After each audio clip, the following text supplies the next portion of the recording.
Welcome to Movie Monday. Today, we watched District 9, which I picked because I, like 10 or so years ago, started watching this movie, but I never finished it. And It was on an airplane, I I think you said, believe, I right? think it was on an airplane. And I thought I'd seen about a third of it. I think I actually saw less than that. But basically, I remember, and I don't even really remember that well, like what I actually the specific stuff that I saw. I just remembered some basic plot points. Um, Basically, and I remember specifically a part that's sort of like I don't remember if I specifically stopped because of this scene or if it was more just like the plane was over and then because of the scene I kind of was like I don't know. But it was the thing with the fingernails. Uh, I was like So yeah. Uh, Maybe I won't continue. but anyway, Yeah. but I was like, you know what, I might as well keep going and stuff. But so yeah, I didn't know. I at the same time I did like hear through the ether a few things about the movie plot wise or whatever. So I kind of did know like how the story goes roughly, um, Mhm. but I didn't know the specifics or anything. And I said right as we were finishing this that I had an adjective to describe this: Mm-hmm. uncomfortable. Mm-hmm. Yeah. Comfortable is a good word to use. Uncomfortable is like everything about this movie, and it's sort of like, can you reside yourself to that mood and Yeah. get into it that way? And you know what actually this reminded me of? What? Children of Men.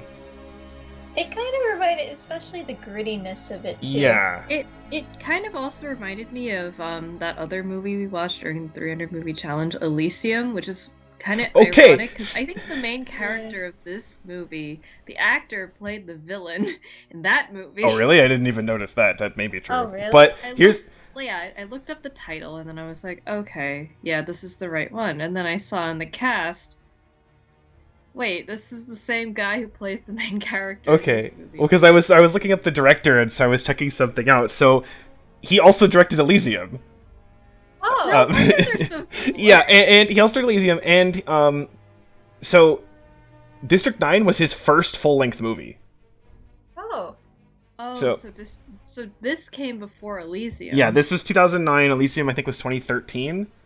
Oh. And he's made one other full length, Chappie, which is apparently like that. There's like a robot. It's sort of like, I don't know, like Wall-E or Short Circuit, but like not childish. I think that's sort of the idea.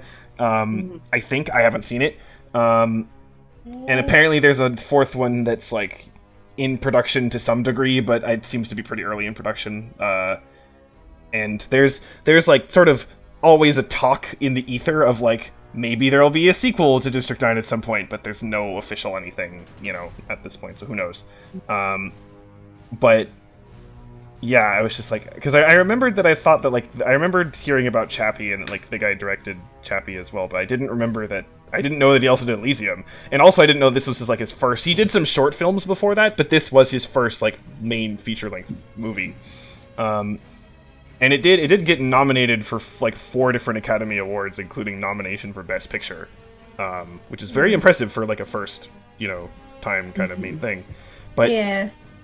so but I can basically what I said again earlier is what I think is really true in terms of how you end up feeling about this is that so much about this movie is uncomfortable, and not just in terms of like there's moments that are kind of pretty gross, but besides that, it's just like how everyone acts and just this plots of what's going on. It's not pleasant, and the movie doesn't treat it as pleasant. It treats it as like this is not okay. So Yeah. it's not like those stupid comedies where it's like, oh, look at this guy, he's totally relatable, and it's like, But it's just, can you get into that headspace where you've accepted that sort of, and that's kind of the main what's the word, main blockade, I guess, in terms of whether or not you like it or not. It's a big hurdle to jump over. Mm-hmm. So, considering the base premise of this movie and how Mai feels about certain things, there was a discussion about what she would do after having been forced to see this because of me. So, what are you planning on doing to me? I am not going to beat you up for 30 minutes over Skype, and you don't Okay. have to change the title of the video. Okay. But I will say that, you know, as like one becomes older and becomes aware of the state of the world, I feel like I've become very like I have a certain feeling towards these kind of strange allegories about racism, but like it's about other creatures. You know what I mean? Mm. Because then it's like I always fall under the assumption that like this angle of racism is taken because it's quote unquote more easily digestible than facing real racism, which is a problem still. But maybe that's just me because like No, I get that. yeah, like because the main character, he's a white guy. He becomes an alien. You know, he's starting to transform into an alien. It's like, you know, just now I understand racism because I am being discriminated against, you know? Yeah. Yeah. I have a very weird feeling towards that, and I know that this is kind of a trope. It's like a fantasy trope, and fantasy also bleeds into sci-fi a little bit, so it's bound to happen. It's just that I feel like now that I am older a little bit and I am a bit more aware of what's going on in the world, it's just I don't know how I can like deal with that kind of allegory anymore. It's not my favorite. I mean, that reminds me of the freaking thing. I think I feel like I brought this up in another recording we did previously, or maybe not. I don't know.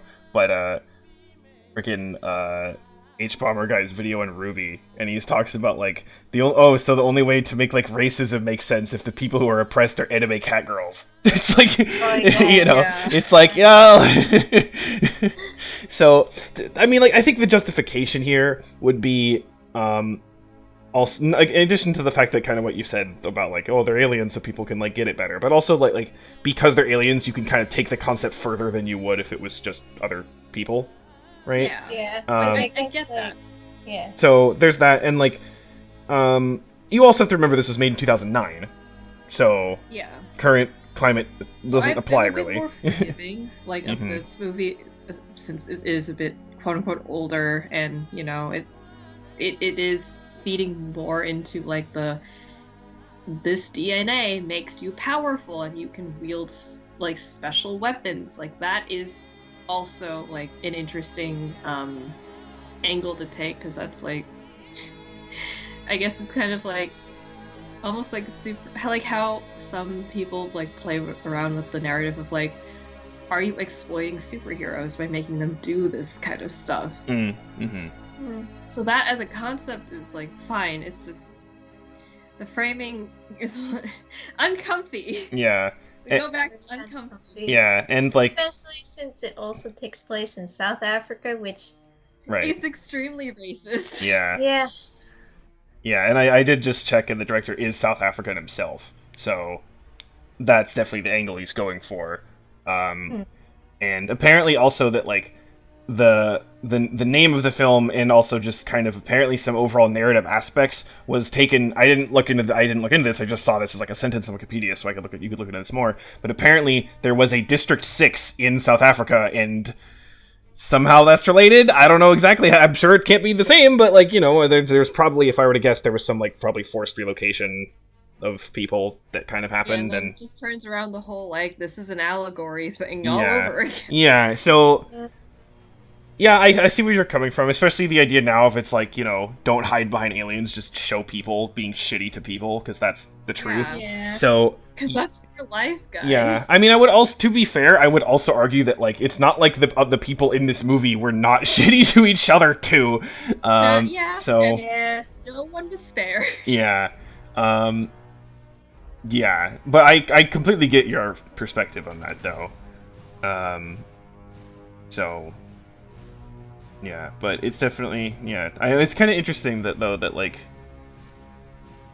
yeah, I don't know, I just wasn't. It is kind of neat how because especially in the beginning, it's definitely framed as like you're watching a documentary, and about like, I don't know, it's like as the film goes, especially maybe about that like 1/3 mark or so, it sort of shifts into more of like a traditional movie, but then it also still cuts back to sort of documentary moments. But like at that point, when they started switching back and forth, like after the beginning, it was a little bit odd. Yeah, I don't know. Like I could see if that's like, sort of distracting or whatever, but I don't know. It's to me, it didn't bother me. I don't know. It was kind of like I noticed it, but it was like okay. I don't know. It was just kind of interesting framing of everything, and yeah, honestly didn't remember the whole documentary style of the film like when I saw this originally, so I forgot that completely. I was just like, oh, okay, I guess we're going with this method of doing it. Storytelling. Yeah. Yeah. And this movie though, I feel like the pacing is like really quick, but at the same time, I don't feel like that's a bad thing. Because it does kind of feed to the chaos of everything, right? So it's just the chaos of everything, and that just everything's because it's so quick. It's just like everything's kind of falling apart. And nobody's idea what the fuck's going on, but like that's the point. So yeah, yeah. It's really just it comes down to the mood of everything, and because again, it does not really end in like a clear way one way or the other. Like a clear cookie cut ending. No, it's very much like okay, you could say that like a plot point was resolved, but it's not like the story's over, right? Yeah. And you could very easily have a sequel that either goes in many different ways, right? So it is interesting in that aspect as well, and yeah, I don't know. It's definitely it's now, and I'm curious now because I know I've seen at least one or two videos of some people saying they don't like this movie, and I want to kind of look at why. I'm just kind of curious what they say, especially because from what I know, it's not because like, you know, they weren't expecting it. They didn't like it. They thought it was like too much or something. It's not that. So I'm just kind of wondering like, what their specifics are. But I don't know. I feel like there's both a lot to say and also like not much to say at the same time. Yeah. Huh. But it definitely was very intense and again uncomfortable. So it's just sort of if you're down for that. Like I'm trying to think like would I watch this again? And I'm like I don't know. But that doesn't mean I don't like it. Or don't at least appreciate what it is, right? Yeah. Again, this is like Children of Men. This isn't a movie I would say that I like. You know what I mean? So yeah. But I will say, at least from my standpoint, I am glad that I did see the rest of it and I did like actually watch it, and also especially because I feel like because again, when I first saw that first part, I believe I was like 15 or something, and I was like, there's even stuff in the beginning of the movie that I know I did see. But I just didn't remember specifically. I'm just like, yeah, there's a lot of like stuff here that I'm sure I flew completely over my head when I first saw this. Just in terms now you are also an older person. Yeah, because like there's a lot of just the conversation of the people and just their behavior and attitude towards everything. Like for the beginning, where it's just like, you know, oh yeah, here's some eggs and just burn them, and it's like whatever, and it's like, sure, just do that. Yeah, you know what I mean. And it's like it's just that nonchalant attitude in the beginning. It's just, you know, it's. I don't know. It's. I don't think I think I kind of got that when I watched this the first time. I don't know, but yeah, I don't know. Any other specific opinions from anyone? I feel like I just kind of rambled for a bit here. I don't think so. Okay, well, are we gonna rate then? Yeah, I suppose so. Okay. I'm actually kind of curious what you're going to come up with, because I could see many different numbers as the range here. I guess I'll go first, because I think I am kind of confident in my choice. Commit! Yes, I will commit, and I will say that I think I'm going to stick with my Children of Men comparison, because I am going to give it the same thing I gave that movie, which was a 9. Granted, I think comparing the two, I think I like Children of Men a little bit more. But they're very similar, and I think I can get into this sort of mood and this sort of mentality, if I feel like it, right? So this is not a movie where I'm like, what am I gonna watch? I'll watch just, it's like, I don't think I really see it in that position, but like if someone else wanted to see it and I was with them or whatever, I would be down to see it again if I'm in the right headspace. And if that mindset, same with Children of Men. Children of Men's not a movie you just throw on to watch, right? So, in that sense, and for what I appreciate it in terms of the filmmaking and just it does convey that kind of uncomfortableness and intensity and all that kind of stuff very well. So I am going to give it a 9, kind of lowish 9 probably. But that is my outlook in terms of that. But I could very easily understand if you two put it like noticeably lower. But I'm curious what you say. I think I'm going to give it a 6. Mainly because these uncomfortable movies are really hard for me to get into. Yeah. Because I think that's been shown. Mm-hmm. So... It's like they have to kind of do it like very, very, very precisely for you to kind of like, and skirt around everything to kind of get it right. Because I think Children of Men you rated these pretty high, I think. Children of Men I think I could get into a little bit better. Yeah. Yeah. But here it was kind of like... This didn't hit the notes quite right, I guess. No. Yeah. Children of Men, I think I could also see it. It was kind of... I don't know, I could get into the characters a little bit more, too. I guess the messaging in that movie was a little bit more, like, it appealed more to humanity, because it has to do with, like, you're trying to save the only person who's capable of bearing a child right now. Yeah. Whereas this one pretty much it's kind of negative about humanity all the way through.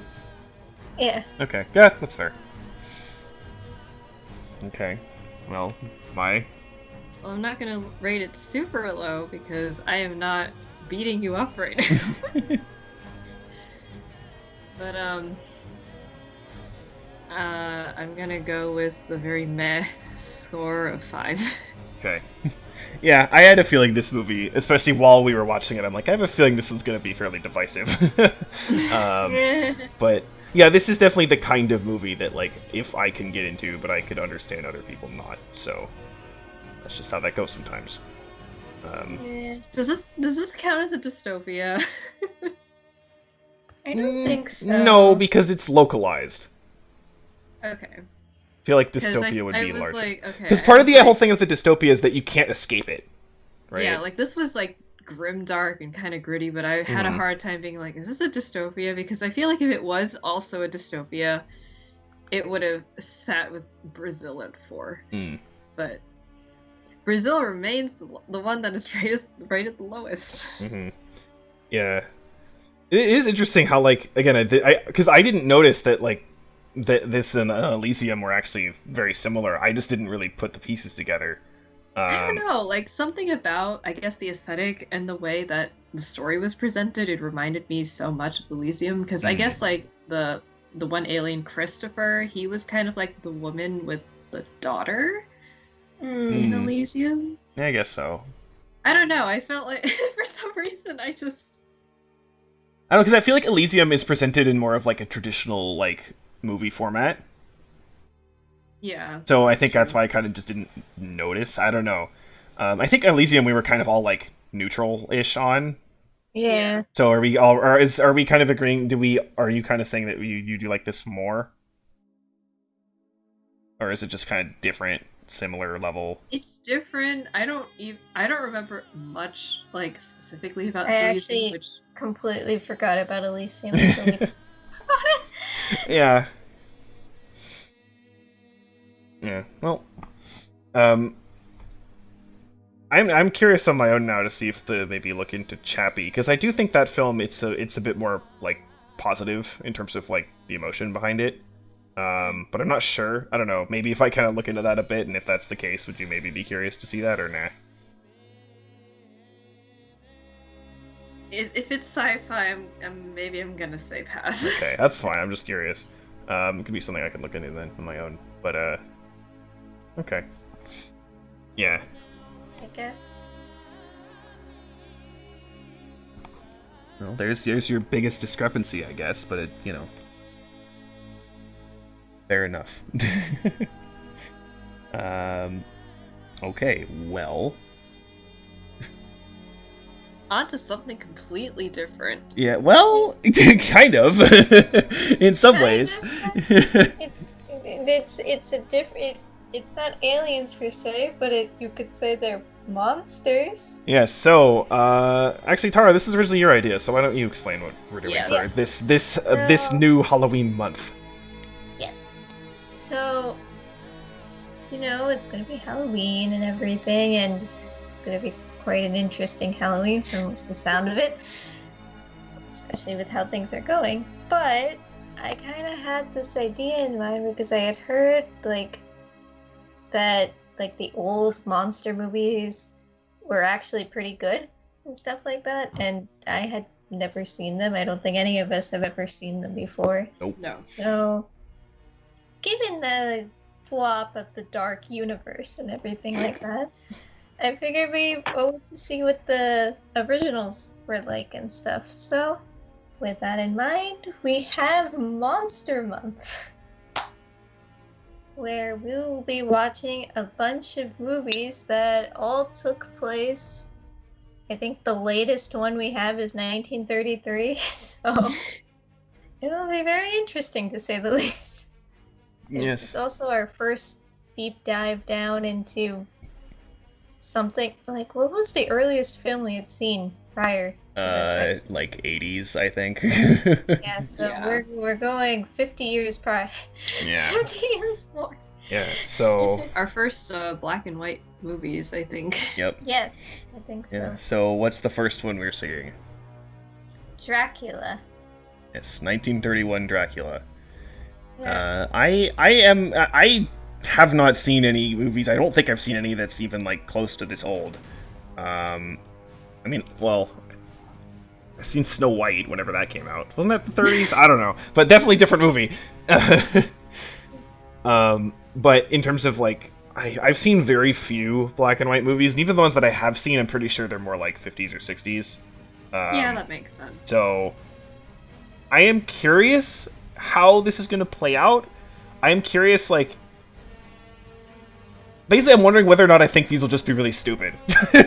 Which, like, I think that's a fair wonder to think about, because there's, different standards and, all that kind of stuff. And I'm just curious to see from my stupid, young millennial eyes how I will see something that is almost 100 years old.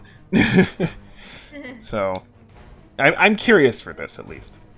I'm kind of gonna, yeah.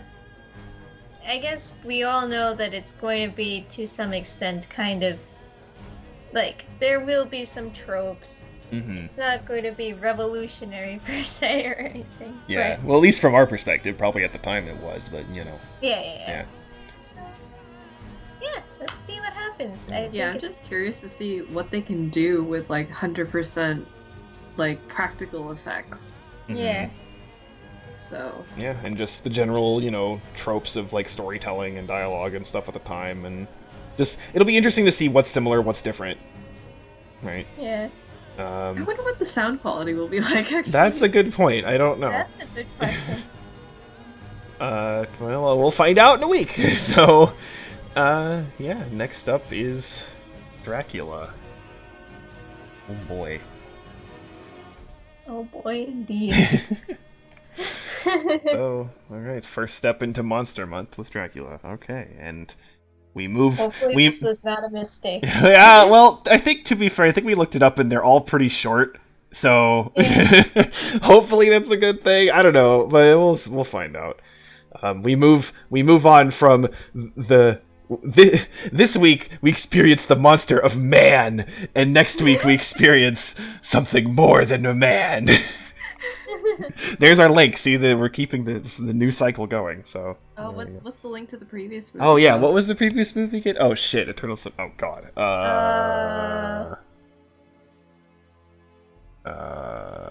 Fuck.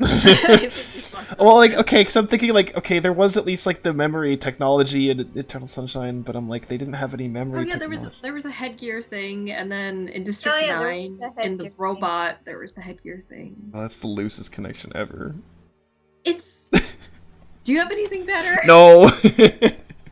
Headgear. Okay, fine.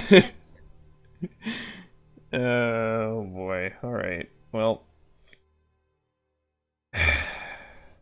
There's also like in internal spot, like in Sunshine, it showed like how it's better to not for like it's better to not just forget about things that happen, but to kind of live with them and to grow from them, which this kind of showed. Racism is not something that you should just forget about, but something that you should keep in mind and grow from and try to like make it better in the future. I guess that works. See, this is like a documentary that could have been playing. Sure. I don't know. What do you mean, sir? Oh boy. Okay. I think we need to move on. Next is Dracula. See you in a week. Bye. Bye.